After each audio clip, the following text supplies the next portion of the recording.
ಇಂದು ಈ ದೇಶದಲ್ಲಿ ಅತ್ಯಂತ ಒಂದು ಸಮಸ್ಯೆ ಏನಪ್ಪ ಅಂದ್ರೆ ಉಲ್ಬಣಗೊಂಡದ. ಅದು ನೀಟ್ ಎಕ್ಸಾಮ್ದ ಬಗ್ಗೆ. ಇವತ್ತು ನೀಟ್ ಎಕ್ಸಾಮ್ ನಡೆಸುವಂಥದ್ದು ಒಂದು ಏಜೆನ್ಸಿ ಯಾವುದಪ್ಪ ಅಂದರೆ ಇದು NT ಅಂತ ಬರ್ತದೆ ರೀ. NT ಅಂದರೆ ಅದು ನ್ಯಾಷನಲ್ ಟೆಸ್ಟಿಂಗ್ ಏಜೆನ್ಸಿ ಅಂತೇಳಿ. ಈ ನ್ಯಾಷನಲ್ ಟೆಸ್ಟಿಂಗ್ ಏಜೆನ್ಸಿ ಇದು ಮಿನಿಸ್ಟರ್ ಅಂಡರ್ದಲ್ಲಿ ಕೆಲಸ ಮಾಡುವಂಥ ಒಂದು ಏಜೆನ್ಸಿ ಇದೆ. ಆ್ಯಕ್ಚುಲಿ ಇದು ಒಂದು ಆಟೋನಮಸ್ ಒಂದು ಬಾಡಿ ಇದೆ. ಇದು ತನ್ನ ಪಾಡಿ ಕೆಲಸ ಮಾಡ್ತಾ ಇದ್ದದ್ದು. ಬಟ್ಟು ಇಲ್ಲಿ ಕೆಲಸ ಮಾಡೋರು ಇವತ್ತು ಸರಿಯಾದ ರೀತಿಯಲ್ಲಿ ಈ ರಾಜ್ಯದಲ್ಲಿ ಈ ದೇಶದಲ್ಲಿ ಸರಿಯಾಗಿ ಮಾಡ್ತಾ ಇಲ್ಲ. ಯಾಕಪ್ಪ ಅಂತಕ್ಕಾದರೆ ಈ ಒಂದು ಏಜೆನ್ಸಿಯಲ್ಲಿ ಕೆಲಸ ಮಾಡೋರು ಮಹಾಭ್ರಷ್ಟರಾಗಿದ್ದಾರೆ. ಹೆಂಗಪ್ಪ ಅಂತಕ್ಕಾದರೆ ಇಲ್ಲಿ ಇವರು ಈ ಏಜೆನ್ಸಿ ಅದು NTA ಒಳಗೆ ಮಾಡುವಂಥ ಕೆಲಸ ಮಾಡೋರು ಇವರು ಮಿನಿಸ್ಟರ್ ಹೇಳ್ದಂಗೆ ಕೆಲಸ ಮಾಡ್ತಾರೆ ಅವರು ನಿಜವಾಗ್ಲೂ. ಸೊ ಅದಕ್ಕೆ ಇವರು ಏನಪ್ಪ ಅಂದರೆ ಸರಿಯಾದ ರೀತಿಯಲ್ಲಿ ಇವತ್ತು ನೀಟ್ ಎಕ್ಸಾಮ್ ಸರಿಯಾಗಿ ಮಾಡ್ತಾ ಇಲ್ಲ. ಇವತ್ತು ಇಡೀ ದೇಶದಲ್ಲಿ ಒಂದು ದೊಡ್ಡ ಇವತ್ತು ಸ್ಕ್ಯಾಮ್ ನಡೀತಾ ಇದೆ ನೀಟ್ ಬಗ್ಗೆ. ಇವತ್ತು ನಮಗೆ ಮಾಹಿತಿ ಗೊತ್ತಿದ್ದ ಪ್ರಕಾರ ಈ ನಮ್ಮ ದೇಶದಲ್ಲಿ ಸುಮಾರು ಎಷ್ಟು ಮೆಡಿಕಲ್ ಕಾಲೇಜು ಅಪ್ಪ ಅಂತ ಕೇಳಿದ್ರೆ ಸುಮಾರು 800 ನನ್ನ ಮಾಹಿತಿ ಇದ್ದ ಪ್ರಕಾರ ಈ ದೇಶದಲ್ಲಿ 824 ಮೆಡಿಕಲ್ ಕಾಲೇಜ್ ಅದಾವ. ಈ ಮೆಡಿಕಲ್ ಕಾಲೇಜ್ದಲ್ಲಿ ಸುಮಾರು ಈ ನಮ್ಮ ದೇಶದಲ್ಲಿ 551 ಸಿಟಿಗಳಲ್ಲಿ ಎಕ್ಸಾಮ್ ನಡೀತಾವೆ. NEET exam ನಡೀತಾವ.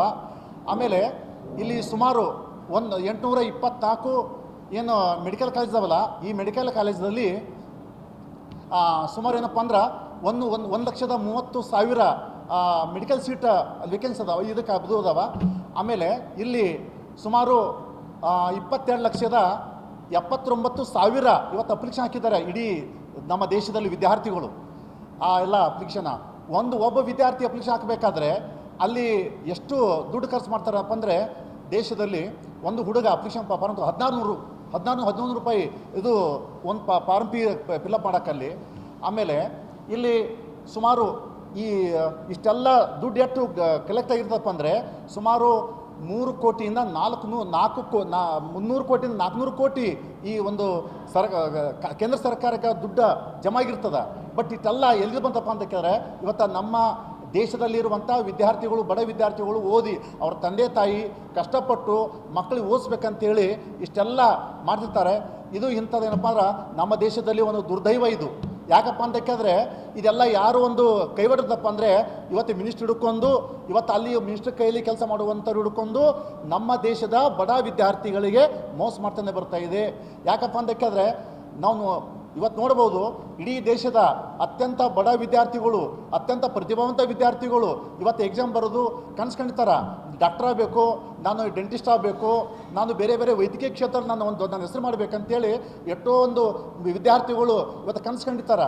ಅವ್ರ ತಂದೆ ತಾಯಿ ಸುದ್ದಿಕ್ಕೆ ಇವತ್ತು ಮಕ್ಕಳಿಗೋಸ್ಕರ ಇವತ್ತು ಅವರು ದುಡ್ಡು ಖರ್ಚು ಮಾಡಿರ್ತಾರೆ. ಏನಂತಪ್ಪ ಅಂದ್ರೆ ಅಲ್ಲಿ ವಿದ್ಯಾರ್ಥಿಗಳು ಇಡೀ ಒಂದು ವರ್ಷ ಎಷ್ಟೋ ಕಷ್ಟಪಟ್ಟು ಓದಿರ್ತಾರೆ. ಪೂರ್ತಿ ಸಂಪೂರ್ಣವಾಗಿ ಅದಕ್ಕೆ ಟೈಮ್ ಕೊಟ್ಟು ಓದಿರ್ತಾರೆ, ಕಷ್ಟಪಟ್ಟಿರ್ತಾರೆ. ಅದೆಲ್ಲ ಕೊನೆ ಹಂತ ಸಂದರ್ಭದಲ್ಲಿ ಇವತ್ತೇನಪ್ಪಾರ ಈ ಎಕ್ಸಾಮ್ದಲ್ಲಿ ಕ್ವಶನ್ ಪೇಪರ್ ಲೀಕ್ ಮಾಡ್ಕೊಂಡು ಎಷ್ಟೋ ಏನಪ್ಪಾರ ಇವತ್ತು ಬಡ ಪ್ರತಿಬಂಧ ವಿದ್ಯಾರ್ಥಿಗಳಿಗೆ ಇವತ್ತೇನಪ್ಪ ಅಂದ್ರೆ ಈ ಕೇಂದ್ರ ಸರ್ಕಾರ ಅಲ್ಲಿರುವಂಥ ಅದಕ್ಕೆ ಸಂಬಂಧಪಟ್ಟ ಮಿನಿಸ್ಟ್ರು ಇವತ್ತು ಮೋಸ ಮಾಡ್ತಾ ಇದ್ದಾರೆ. ಸೊ ಒಂದು ವೇಳೆ ಏನಾದರೂ ಇಲ್ಲಿ ಈ ಥರ ಮಾಡ್ಕೊತಾದ್ರೆ ನಮ್ಮ ಕರ್ನಾಟಕದಿಂದ ಕೇಂದ್ರ ಸರ್ಕಾರಕ್ಕೆ ನಾವು ಹೆಸರು ಕೊಡ್ತೇವೋ. ಒಂದು ವೇಳೆ ನೀವು ಇದೇ ಥರ ಮಾಡ್ಕೊತಾದ್ರೆ ಇವತ್ತು ನಾವು ಈ ನಮ್ಮ ರಾಜ್ಯ ಏನಪ್ಪ ಅಂದ್ರೆ ಈ ಒಂದು ರಾಜ್ಯದಿಂದ ಬೆಂಗಳೂರಿನಿಂದ ನಾವು ದೆಹಲಿವರೆಗೂ ನಾವೊಂದು ದೊಡ್ಡ ಚಳವಳಿ ಮಾಡ್ಬೇಕದ. ಆದ್ದರಿಂದ ನೀವು ಇದಕ್ಕೆ ಸಂಬಂಧಪಟ್ಟ ಮಿನಿಸ್ಟ್ರು ನೀವು ಈ ಥರ ಮಾಡ್ಕೊತಿದ್ರ ಇರ್ಲಾಕ್ ಹೋಗ್ಬೇಡ್ರಿ. ನೀವು ಹೋಗಿ ಎಲ್ಲರೂ ಏನಪ್ಪ ಅಂದ್ರೆ ನೀವು ರಾಜಧಾನಿ ಕೊಟ್ಟು ಮನೆ ಹೋಗ್ರಿ, ನೀವು ಇರ್ಲಾಕ್ ಹೋಗ್ಬೇಡ್ರಿ. ನೀವು ಯಾಕಪ್ಪ ಅಂದ್ರೆ ನಿಮ್ಮಿಂದ ಏನಕ್ಕದಪ್ಪ ಅಂದ್ರೆ ಈ ರಾಜ್ಯದಲ್ಲಿರುವಂಥ ಪ್ರತಿಬಂಧ ವಿದ್ಯಾರ್ಥಿಗಳು ನೀವು ಏನು ಮಾಡ್ತೀರಪ್ಪ ಅಂದ್ರೆ ಅವ್ರ ಕನಸನ್ನು ಸರ್ವನಾಶ ಮಾಡ್ತೀರಿ. ನೀವು ದಯಮಾಡಿ ಮುಂದೆ ಹೇಳ್ತಪ್ಪ, ನೀವು ಇಂಥ ಇರ್ಲಾಕ್ ಹೋಗ್ಬೇಡ್ರಿ. ಇವತ್ತು ಪ್ರತಿಭಾವಂತ ವಿದ್ಯಾರ್ಥಿಗಳಿಗೆ ನೀವು ಮೋಸ ಮಾಡ್ತೀರಿ, ಇರ್ಲಾಕ್ ಹೋಗ್ಬೇಡ್ರಿ. ಇನ್ನೊಂದು ಇವತ್ತೇನಪ್ಪ ಅಂದ್ರೆ ನಮ್ಮ ಅಕ್ಷ ಸಂಘಟನೆಯಿಂದ ನಾವು ಒಂದು ಹೆಸರು ಕೊಡ್ತೇವೆ. ಏನಪ್ಪ ಅಂದರೆ ಇಲ್ಲಿ ಈ ರೀತಿ ಮಾಡೋದ್ರಿಂದ ಇವತ್ತು ವಿದ್ಯಾರ್ಥಿಗಳಿಗೆ ಸಮಸ್ಯೆ ಆಕ್ಕದ. ಇನ್ನು ಈ ಥರ ಮಾಡೋದ್ರಿಂದ ನೀವು ಈ ಥರ ಮಾಡಿದ್ರೆ ಈ ಮುಂದೆ ಕಂಡು ಬಂದ್ರೆ ಇನ್ನು ಮುಂದೆ ಇವರಿಗೆ ಒಯ್ದು ಈ ಸಂಬಂಧಪಟ್ಟ ಮಿನಿಸ್ಟರಿಗೆ ಇದೇನು ಸ್ಕ್ಯಾಮ್ ಮಾಡ್ತಾರಲ್ಲ, ಏನು ಪೋಸ್ಟ್ ಮಾಡ್ಕೊತಲ್ಲ, ಇಂಥವ್ರಿಗೆ ಒಯ್ದು ಗಲ್ಲು ಶಿಕ್ಷೆ ಕೊಡಬೇಕು. ಇವ್ರಿಗೆ ಎಲ್ಲಿ ಬೇಕಾದ್ರೆ ಪೂರ್ತಿ ಸಂಪೂರ್ಣ ಅಲ್ಲೇ ಎಲ್ಲಿ ಜೈಲಿಗೆ ಕೊಳ್ಳೆ ಹಚ್ಚಬೇಕು. ಇವರಿಗೆ ಅಂಥ ಕಾನೂನು ಸ್ಟ್ರಿಕ್ಟ್ ತಂದಾಗ ಮಾತ್ರನ ಇಂಥವೆಲ್ಲ ಸಮಸ್ಯೆ ಬಗೆಹರಿತಾವ. ದಯಮಾಡಿ ಇದಕ್ಕೆ ಸ್ಟ್ರಿಕ್ಟ್ ಕಾನೂನು ತರಬೇಕು ಕೇಂದ್ರ ಸರ್ಕಾರ. ಇವತ್ತು ರಾಜ್ಯದಲ್ಲಿ ಸಹಿತನ ಇವತ್ತು PDO ಇವತ್ತು PSI ಇವು ಸ್ಕ್ಯಾಮ್ ಆಗ್ತಾವೆ. ಎಲ್ಲ ಮಾರಾಟ ಮಾಡ್ತಾವೆ ಎಲ್ಲ ಪೋಸ್ಟ್ ಓದೋದಕ್ಕೆ. ಅದೇ ರೀತಿ ಏನಪ್ಪ ಸಣ್ಣ ಮಕ್ಕಳು ಕಲಿಯುವಂಥ ಇವತ್ತು ನೀಟ್ ಎಕ್ಸಾಮ್ ಬರೆಯುವಂಥ PUC ಎಕ್ಸಾಮ್ ಬರೆಯುವಂಥ ಅವರು ಬರೆಯುವಂಥ ಎಕ್ಸಾಮ್ಸ್ ಇದಕ್ಕೆ ಇವತ್ತು ಕೇಂದ್ರ ಸರ್ಕಾರ ಅಲ್ಲಿರುವಂಥ ಸಂಬಂಧಪಟ್ಟ ಮಿನಿಸ್ಟ್ರು ಅದಕ್ಕೆ ಸಂಬಂಧಪಟ್ಟಂಥ ಅಲ್ಲಿ ಏನಪ್ಪ ಮಧ್ಯಸ್ಥಿಕೆ ಏಜೆಂಟ್ಗಳು ಕುಡ್ಕೊಂಡು ಏನು ಮಾಡ್ತಾರಪ್ಪ ಅಂದ್ರೆ ಇವರು ಇವತ್ತು ಪೋಸ್ಟ್ಗಳಿಗೆ ಮಾರಾಟ ಮಾಡಿ ಅಲ್ಲಿರುವಂಥ ಎಕ್ಸಾಮ್ ಲೀಕ್ ಮಾಡ್ಕೊಂಡು ಇವತ್ತೆಲ್ಲ ದುಡ್ಡು ಮಾಡ್ಕೊಳ್ತಾರ. ಇಂಥವ್ರಿಗೆ ಕೂಡಲೇ ಇವ್ರಿಗೇನಪ್ಪ ಅಂದ್ರೆ ಇವರಿಗೆ ಗಲ್ಲು ಶಿಕ್ಷೆ ಹಾಕಿ ಆ ಕಡೆ ಹಚ್ಬಿಡಕ್ಕೆ ಅವ್ರಿಗೆ ಆ ಕಡೆ. ಇದು ನಮ್ಮ ಆಗ್ರಹ, ಮತ್ತೇನಿಲ್ಲ. ಸೊ ಅದಕ್ಕೆ ಇದು ಆಗಬೇಕು. ಇದು ನಮ್ಮ ಅಕ್ಷರ ಸಂಘಟನೆ ನಾವು ಆಗ್ರಹಿಸ್ತೇವೆ.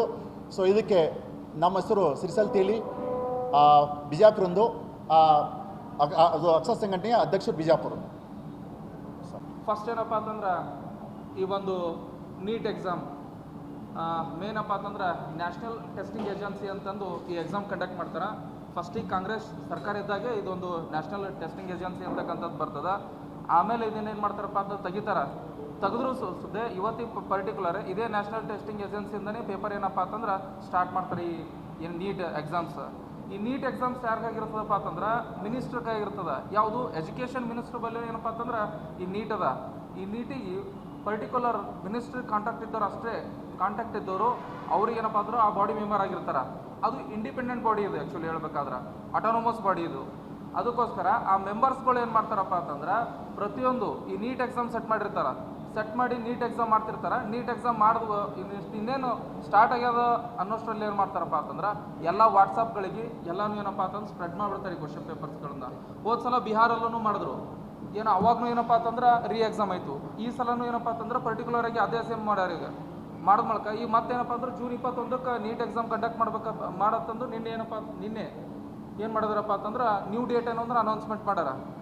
ಆಮೇಲೆ ಒಂದು ವಿದ್ಯಾರ್ಥಿಗೆ ಜನರಲ್ ಕ್ಯಾಟಗರಿ OBC ವಿದ್ಯಾರ್ಥಿಗಳಿಗೆ 1600 ರೂಪಾಯಿ, 1600 ಇಂಟು 2,79,000 ಎಕ್ಸಾಮ್ ಬರ್ಲಿಕ್ಕತ್ತಾರ ನೀಟ್ ಎಕ್ಸಾಮ್. ಇಡೀ ಆಲ್ ಓವರ್ ಇಂಡಿಯಾ 22,79,000 ಎಕ್ಸಾಮ್ ಬರ್ಲಿಕ್ಕತ್ತಾರ. ಇಂಟು 1600 ಎಷ್ಟು ಕೋಟಿ ಆಗತ್ತೆ ರೀ? ಮಿನಿಮಮ್ ಮೋರ್ ದೆನ್ ಒಂದು 600ರಿಂದ 800 ಕೋಟಿನೂ ಆಗ್ಬೋದು ಇದು. ಅಷ್ಟು ದುಡ್ಡನ್ನು ತೊಗೊಂಡು ಎಲ್ಲ ಇಟ್ಕೊಂಡು ಮತ್ತು ವಿದ್ಯಾರ್ಥಿಗಳಿಗೆ ಈ MBBS ಸೀಟ್ ಎದಕ್ಕೆ ಮಾಡಿರ್ತಾರೆ? ಅರ್ಹ ವಿದ್ಯಾರ್ಥಿಗಳಲ್ಲಿ ಹೋದ್ರೆ ಒಂದು ಒಳ್ಳೆಯ ಗುಣಮಟ್ಟದ ವೈದ್ಯಕೀಯ ಏನಪ್ಪ ಅಂತಂದ್ರೆ ಕಾರ್ಯವನ್ನು ಕೈಗೊಳ್ಬೋದು. ಮತ್ತು ಯಾರೋ ದುಡ್ಡು ಕೊಟ್ಟು ಎಕ್ಸಾಮ್ ಪಾಸ್ ಆದೋತಂದ್ರೆ ಅರ್ಹ MBBS ವಿದ್ಯಾರ್ಥಿಗಳು, ಅರ್ಹ ಡಾಕ್ಟರ್ ನಮ್ಗೆ ಎಲ್ಲಿ ಸಿಗ್ತಾರೆ? ಸಿಗೋದೇ ಇಲ್ಲ. ಯಾರೋ ಕ್ವಶನ್ ಪೇಪರ್ ಲೀಕ್ ಮಾಡ್ಕೊಂಡ್ರು, ಇದು ಮಾಡಿದ್ರು. ಹಾಗೆ PSI ಅಕ್ರಮ ಮಾಡಿದ್ರು. ಒಳ್ಳೆ ಜೆನ್ಯೂನ್ ಯಾರು ಸಿಗ್ತಾರೆ? ದುಡ್ಡು ಕೊಟ್ಟವ್ರಿಗೆಲ್ಲ ಸಿಗ್ತಿತ್ತಪ್ಪ ಅಂತಂದ್ರೆ ಮುಂದೇನು ಮಾಡೋದು? ನಿನ್ನೆನೇ ನಡೆದದ ಯಾವುದು ಕೃಷಿ ವಿಜ್ಞಾನ ಪ್ರಾಯೋಗಿಕ ಪರೀಕ್ಷೆ ಅಂತಂದು ವೆಟರ್ನರಿ ಡಾಕ್ಟರ್ದು 74 ಮೆಂಬರ್ಸ್ ಏನಪ್ಪ ಅಂದ್ರೆ ಔಟ್ ಆಫ್ 100% ಏನು ಮಾಡ್ಯಾರಪ್ಪ ಅಂದ್ರೆ ಅಂಕಗಳನ್ನು ತೊಗೊಂಡಾರ. ಅದು ಒಂದೇ, ಅದು ಹಿರಿಯೂರ ಸೆಂಟರ್ ಒಳಗೆ. ಹೀಗೆಲ್ಲ ಮಾಡ್ಕೋತೋದ್ರೆ ಅತ್ಯಂತ ಈ ನೀಟ್ ಎಕ್ಸಾಮ್ಗೋಸ್ಕರ ಸರ್ಕಾರಿ ಶಾಲೆಗಳನ್ನು ಮುಚ್ಚಲ್ಕತ್ತೀರಿ. ಯಾಕೆ? ಬರೀ ಪ್ರೈವೇಟ್ ಕಾಲೇಜಸ್ ಬರೋದು ಈ ಎಕ್ಸಾಮ್ಗಳನ್ನು ಏನು ಮಾಡಪ್ಪ ಅಂತಂದ್ರೆ ಪೂರ್ತಿ ಅಕ್ರಮ ಮಾಡೋದು. ಗುಲ್ಬರ್ಗದಲ್ಲೂ ಅಕ್ರಮ ಮಾಡಿದ್ರಿ PSO. ಅದೇನೇನು ಗೌರ್ಮೆಂಟ್ ಕಾಲೇಜಲ್ಲಿ ಆಗಿತ್ತಾ? ಪ್ರೈವೇಟ್ ಕಾಲೇಜಲ್ಲೇ ಆಗಿತ್ತು. ಹಿಂಗೆ 776 ಸ್ಕೂಲ್ಗಳನ್ನು ಮುಚ್ಚಿಸ್ರಿ. ಯಾವುದೋ KPS ಅಂತಂದು ಮಾಡಿದ್ರಿ. ಈಗೆಲ್ಲ ಮಾಡ್ಕೋತ ಹೋದ್ರೆ ಪ್ರತಿಯೊಂದು ಪೇರೆಂಟ್ಸ ನೀಟ್ ಎಕ್ಸಾಮ್ ಅಪ್ಪ ಅಂದ್ರೆ ಕನಸು ಹೊತ್ತಿರ್ತಾರೆ. ಪ್ರತಿಯೊಂದು ಕನಸನ್ನು ಏನಪ್ಪ ಅಂತಂದ್ರೆ ಮಕ್ಕಳ ಮ್ಯಾಗ ತುಂಬಿರ್ತಾರೆ. ಇಂಗ್ಲೀಷ್ ಮೀಡಿಯಂ ಕಲಿಸಿ ಮಾಡಿ ಅದು ಸಿಕ್ಕಾಬಿಟ್ಟೆ ತಮ್ಮ ಏನಪ್ಪ ಅಂತಂದ್ರೆ ಎಕನಾಮಿಕಲಿ ತಾವು ವೀಕ್ ಆಗ್ತಾರೆ ಹೊರತು ಆ ನೀಟ್ ಎಕ್ಸಾಮ್ಗೋಸ್ಕರ ಹಗಲಿರೋಣ ಏನಪ್ಪ ಅಂತಂದ್ರೆ ಮಕ್ಕಳಿಗೋಸ್ಕರ ಶ್ರಮಿಸಿರ್ತಾರೆ. ಅಷ್ಟೆಲ್ಲ ಮಾಡ್ಕೊಂಡು ಇಡೀ ಇದು ಏನಪ್ಪ ಅಂತಂದ್ರೆ ಗೌರ್ಮೆಂಟ್ ಏನು ಮಾಡ್ತಿದೆ? ಇಡೀ ಇಂಡಿಯಾ ತುಂಬ ಗೌರ್ಮೆಂಟ್ ಏನಪ್ಪ ಅಂತಂದ್ರೆ ಮಾಡ್ಲತ್ತಾರ. ನಾವು ಇವತ್ತು ಹೇಳ್ತೀನಿ, BJP ಸರ್ಕಾರಕ್ಕೆ ಓಪನ್ ಆಗಿ ಹೇಳ್ತಿರ್ತೀನಿ, ನರೇಂದ್ರ ಮೋದಿ ಅವರಿಗೆ ನಾವು ಡೈರೆಕ್ಟಾಗಿ ಹೇಳ್ತೀವಿ, ಯಾಕೆ ಇದು ನಿಮಗೊಂದು ನ್ಯಾಷನಲ್ ಟೆಸ್ಟಿಂಗ್ ಏಜೆನ್ಸಿದು ಒಂದು ಏನಪ್ಪ ಅಂತಂದ್ರೆ ಈ ನೀಟ್ ಪರೀಕ್ಷೆಯನ್ನು ಚೆನ್ನಾಗಿ ನಡೆಸೋದಾಗಲ್ವಾ? ಪ್ರತಿಯೊಂದನ್ನು ಏನಪ್ಪ ಅಂತಂದ್ರೆ ನಂಬಿರ್ತಕ್ಕಂಥ ನಿಮಗೆ ದೇಶದ 2ನೇ ಅತ್ಯುನ್ನತ ಪ್ರಜೆ ನೀವು. ಇದೊಂದು ಮಾಡೋದಾಗಲ್ವ ನಿಮ್ಮ ಕೈಲಿ? ಇಲ್ಲಿ ಬರ್ತಾರೆ ಕರ್ನಾಟಕದಲ್ಲಿ ಒಂದು ನೀಟ್ ಎಕ್ಸಾಮ್ ಆಗಲಿ ಏನೇ ಆಗಲಿ ಯಾವುದೂ ಚರ್ಚೆನೇ ಇಲ್ಲ. ಬರೀ ಟ್ರಾನ್ಸ್ಫರ್, ವರ್ಗಾವಣೆ, ಏನಪ್ಪ ಅಂತಂದ್ರೆ ಬೇಲಾಧಿಕಾರಿಗಳ ವರ್ಗಾವಣೆ, CPIಗಳ ವರ್ಗಾವಣೆ, ಬರೀ ವರ್ಗಾವಣೆ ದಂಧೆನೇ ಮಾಡ್ಕೊತ ಕೂತ್ರು. ಯಾರು ಏನಪ್ಪ ಅಂದ್ರೆ ಮಾತಾಡಲಿಲ್ಲ, ಬರೀ ವರ್ಗಾವಣೆ ಮಾತಾಡ್ತಾರೆ. ಆಮೇಲೆ ಅಪೋಸಿಷನ್ ಪಾರ್ಟಿಯಾಗಿ ಏನಪ್ಪ ಅಂತಂದ್ರೆ ತಾವು ಎತ್ತು ತೋರಿಸ್ಬೇಕು ತಪ್ಪೇನದ ಸರ್ಕಾರದ ತಂದು. ಅಪೋಸಿಷನ್ ಪಾರ್ಟಿಯಾಗಿ ನಮ್ಮ ಕರ್ನಾಟಕದಲ್ಲಿ ಯಾವುದೇ ಒಂದು ಸರ್ಕಾರ ಏನಪ್ಪ ಅಂತಂದ್ರೆ ತಮ್ಮ ತಪ್ಪುಗಳನ್ನು ತಿಳಿಸ್ತಿಲ್ಲ. ಸುಮ್ಮನೆ ಏನಪ್ಪ ಅಂತಂದ್ರೆ ಈ ಅಪೋಸಿಷನ್ ಲೀಡರ್ ನಮ್ಮ ಕರ್ನಾಟಕಕ್ಕೆ ಯಾರಪ್ಪ ಅಂತಂದ್ರೆ ಕಾಂತಕುಮಾರೇ. ಇದು ಅಕ್ಸಾ ಸಂಘಟನೆ ಅಲ್ಲ, ಅಕ್ಸಾ ಪಕ್ಷ ಹೊರಮೆ ಅದ. ಎಲ್ಲ ಕರ್ನಾಟಕ ತಪ್ಪುಗಳನ್ನು ಎತ್ತಿ ತೋರಿಸೋರು ಯಾರು ಎತ್ತಿ ತೋರಿಸ್ಬೇಕತ್ತಾರ ಅಂತಾರೆ? ಕರ್ನಾಟಕದಾಗ ಅಕ್ಸಾ ಸಂಘಟನೆ ಅಧ್ಯಕ್ಷ ಕಾಂತಕುಮಾರ್ ಒಬ್ಬರೇ ಎತ್ತಿ ತೋರಿಸೋ. ಇವ್ರು ಅಪೋಸಿಷನ್ ಲೀಡ್ರ, ನೀವೆಲ್ಲ ಅಪೋಸಿಷನ್ ಲೀಡ್ರಾ? ಮತ್ತೆ ನಾವು ಹೋರಾಟ ಮಾಡೋಕೆ ಹೋದ್ರೆ ಸುಮ್ಮನೆ ಯಾರಿಗೋ ಪೊಲೀಸಿಗೆ ಕರೆಸ್ಕೋದು, ಹೋರಾಟನ ಹತ್ತಿಕ್ಕೋದು. ಇಂಥವೆಲ್ಲ ಮಾಡ್ಕೊಂಡು ಏನಪ್ಪ ಅಂತಂದರೆ ಮಾಡ್ತಾ ಇದ್ದೀರಿ. ಈ ನೀಟ್ ಎಕ್ಸಾಮ್ ಮಾಡೋದು ಹಲವಾರು ವಿದ್ಯಾರ್ಥಿಗಳು ಈ 22,79,000 ಪ್ರತಿಯೊಂದು ಕುಟುಂಬಕ್ಕೆ ಏನು ತಿಳಿಸ್ತೀರಿ ನೀವು? ಯಾರು ಏನು ತಿಳಿಸೋದಾಗಲ್ಲ. ಸುಮ್ಮನೆ ಗೌರ್ಮೆಂಟಲ್ಲಿ ಇದು ಮಾಡೋದು. ಎಚ್ಚೆತ್ಕೊಳ್ಳಿ, ಇದೆಲ್ಲ ಕರೆಕ್ಟಾಗಿ ಸರಿ ಹೊಂದಿದ್ರೆ ಸರಿ, ಕಾಲಕ್ಕೆ ಕಾಲ್ಫಾರ್ಮ್ ಆದ್ರೆ ಸರಿ.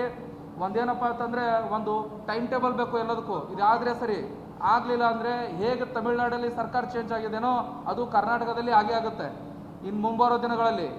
ಈಗ ನೀವು ಚರ್ಚೆ ಅಂತೂ ನೀವು ನೋಡಿರ್ತೀರಿ, ಪ್ರತಿಯೊಂದೂ ಸರ್ಕಾರನೂ ಚೇಂಜ್ ಆಗುತ್ತೆ. ಆಮೇಲೆ ಇವೆಲ್ಲ ನಿಮ್ಮ ಪಕ್ಷನೇ ಯಾರೂ ಇರಲ್ಲ, ನೀವು ಯಾರೂ ಇರಲ್ಲ.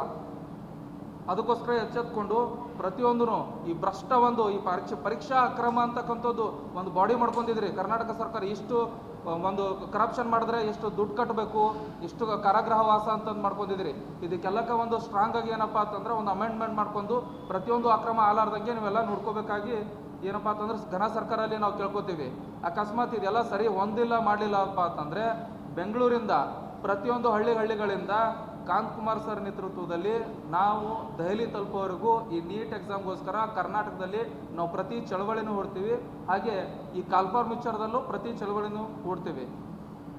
ನಮಸ್ಕಾರ.